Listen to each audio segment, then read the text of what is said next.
السلام علیکم دوستو، کیا حال ہے؟ امید کرتا ہوں سب بہن بھائی خیریت سے ہوں گے۔ جی دوستو، آج کی اس ویڈیو میں نور الدین زنگی کے بارے میں آپ کو بتاؤں گا۔ نور الدین ایک عابد شب بیدار تھا۔ وہ ایک عظیم الشان سلطنت کا فرمان بردار تھا۔ فرما روا ہونے کے باوجود ایسا مرد درویش تھا جس کی رات مسلط پر گزرتی تھی اور دن میدان جہاد میں گزرتا تھا۔ وہ عظمت و کردار کا ایک عظیم پیکر تھا جس نے اپنی نوک کی شمشیر سے تاریخ اسلام کا ایک روشن باب لکھا۔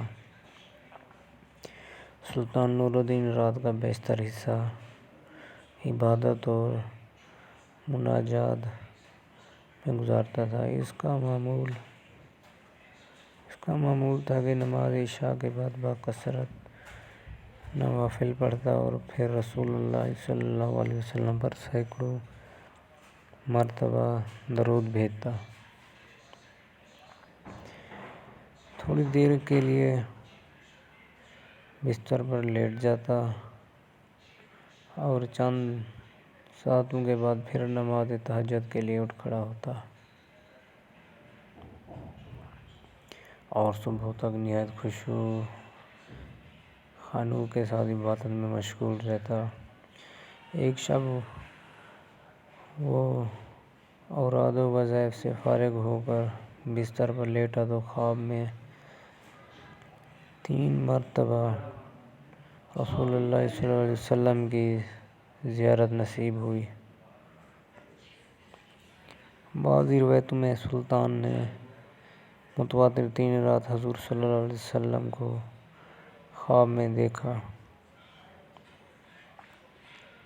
ہر مرتبہ 2 آدمی کی طرف اشارہ کرتے تھے اور حضور اکرم صلی اللہ علیہ وسلم نے فرمایا کہ نور الدین، یہ آدمی مجھے بہت تنگ کرتے ہیں اور مجھے بہت ستا رہے ہیں، ان کی شر کا احتیاط کر۔ نور الدین یہ خواب دیکھ کر سخت منضرب ہوا، مضطرب ہوا، بار بار استغفار پڑھتا اور رو رو کر کہتا کہ اے میرے اللہ، اے میرے آقا و مولا، کہ میرے مولا کو میرے جیتے جی کوئی ستائے، یہ نہیں ہو سکتا۔ میری جان، میرا آل، مال، اولاد سب آقا مدنی پر نثار ہے۔ خدا اس دن کے لیے نور الدین کو زندہ نہ رکھے کہ حضور اکرم صلی اللہ علیہ وسلم غلام کو یاد فرمائیں اور وہ دمشق میں آرام سے بیٹھا رہے۔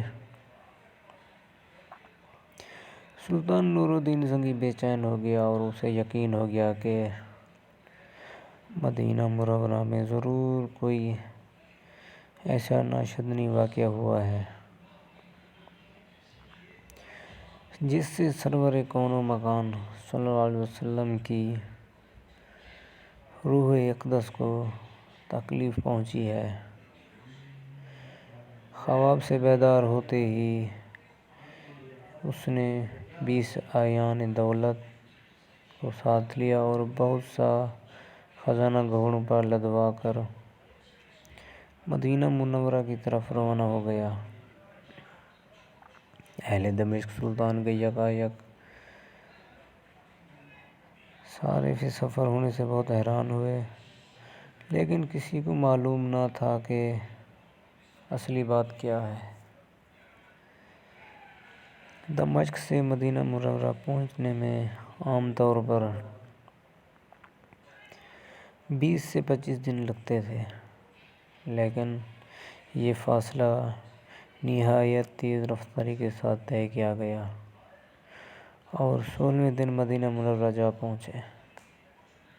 اہل مدینہ اس کی اچانک آمد پر حیران رہ گئے۔ سلطان نے آتے ہی شہر میں آنے جانے کے دروازے بند کرا دیے، پھر منادی کرا دی کہ آج تمام اہل مدینہ اس کے ساتھ کھانا کھائیں۔ تمام اہل مدینہ نے نہایت خوش دلی سے سلطان کی یہ دعوت قبول کی۔ اس طرح مدینہ کے تمام لوگ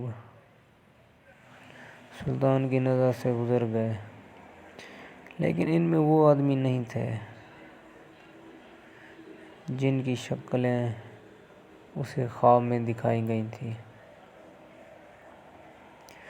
سلطان نے کابری شہر سے پوچھا کہ کوئی ایسا شخص تو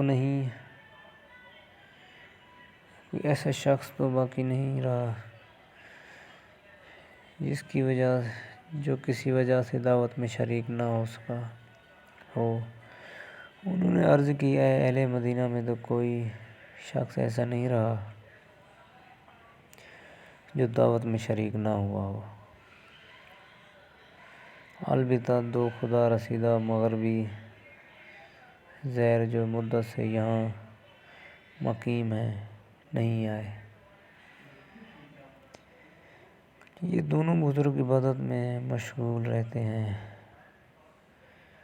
اگر کچھ وقت بچتا ہے تو وہ جنت البقیع میں لوگوں کو پانی پلاتے ہیں، اس کے سوا وہ کسی سے ملتے ملاتے نہیں۔ سلطان نے حکم دیا، ان دونوں کو بھی ضرور یہاں لاؤ۔ جب وہ دونوں سلطان کے سامنے لائے گئے تو اس نے ایک نظر میں پہچان لیا کہ یہ وہی دو آدمی ہیں جو اسے خواب میں دکھائے گئے تھے۔ انہیں دیکھ کر سلطان کا خون کھول اٹھا، لیکن تحقیق کو حال ضروری تھی کیونکہ ان کا لباس زاہدانہ اور شکل و صورت مومنوں کی سی تھی۔ سلطان نے ان دونوں سے پوچھا کہ تم دونوں کہاں رہتے ہو؟ انہوں نے بتایا کہ روضہ اقدس صلی اللہ علیہ وسلم کے قریب ایک مکان کرائے پر لے رکھا ہے انہوں نے، اور اس میں ہر وقت ذکر الہی میں مشغول رہتے ہیں۔